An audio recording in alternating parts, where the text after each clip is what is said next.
How's everybody doing today? This is TheStormPow, and I'm here to read you guys a quick little Walking Dead fanfiction that I wrote a while ago. This is a quick little one-off fanfiction that takes place in the TV show, not necessarily the comic books, and definitely not any of the video games.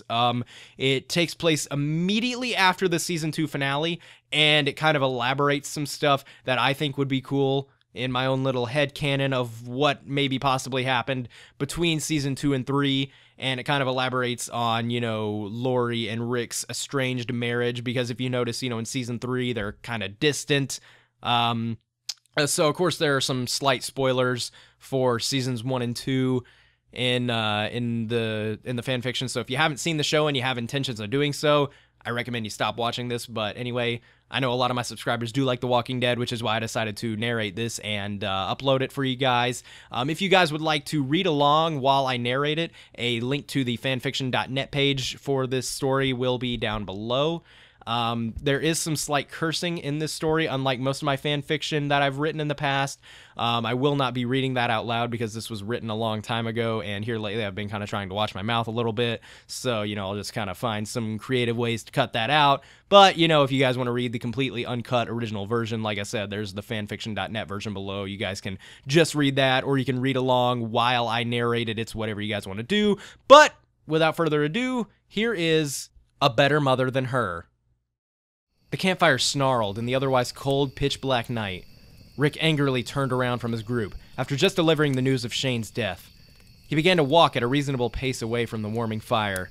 He tightened his jacket as he walked into the unseen, knowing he wouldn't let his friends and family down. There has to be something out there. It's not just another pipe dream. After a certain point, Rick convinced himself that there was nothing to be found in these woods. Even he was not certain as to why he walked into the dark greenery. His subconscious was telling him he needed to be alone, perhaps. He stopped in his place as he bowed his head, wiping the nervous sweat off of his forehead. He blankly stared at the ground below him for a moment, thinking about the last 24 hours of his life. Rick burst into tears.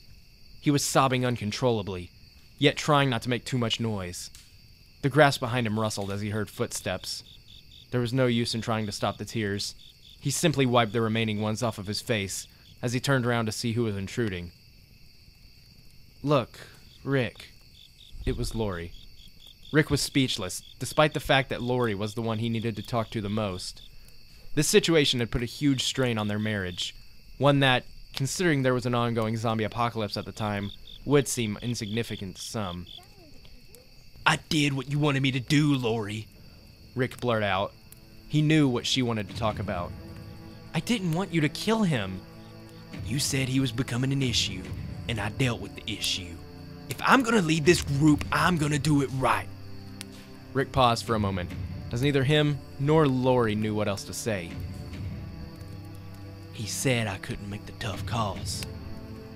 Well, that was the hardest call in the world." He turned around to face his estranged wife.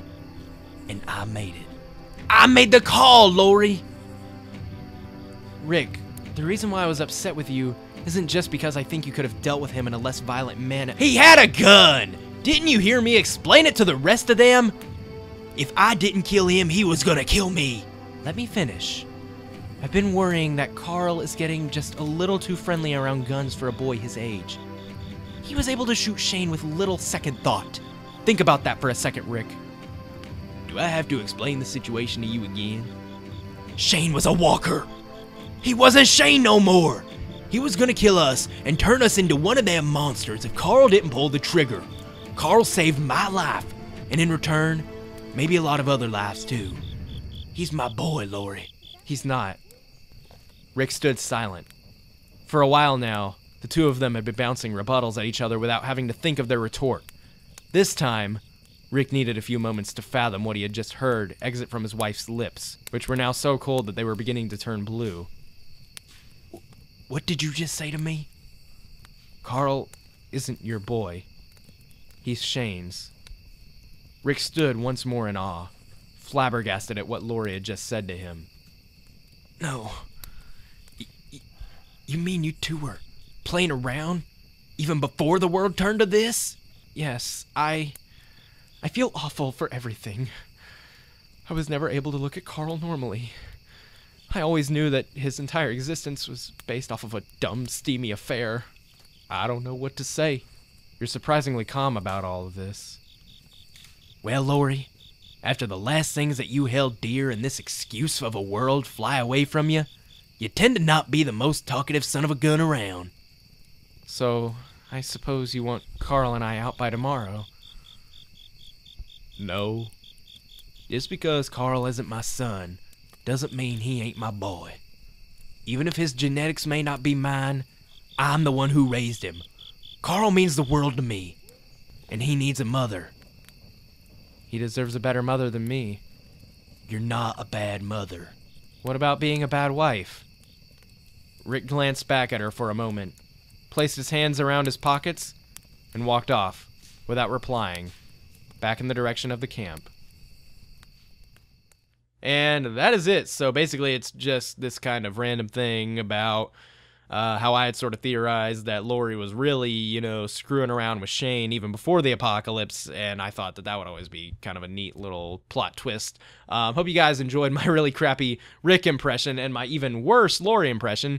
Yeah, so I guess that is it for this video. You guys better be glad I didn't have to try to do a Glenn impression or something like that, but anyway, I guess that's it. If you guys like it, then be sure to check out some of my other fan fiction. I've done DBZ fan fiction. I've even written some completely independent work that, you know, had inspiration from other things, but just go looking around on my channel. I've got lots of other neato content, some other Walking Dead videos that had to do with, like, the Walking Dead game and even the Walking Dead show back when it was going on. You know, there were podcasts and junk where we talked about that. Just search The Walking Dead somewhere on my channel. You'll find some neat stuff. Anyway, so that is it. Constructive criticism is always welcome on my work, as I know I am a far from perfect writer, but I think writing's fun, it's neat, and I hope you guys enjoyed this. Be sure to like the video, and that is about it. So, yeah, I hope you guys enjoyed it, but for now, I'd like to thank you all for watching. Hope you have a nice day, and goodbye!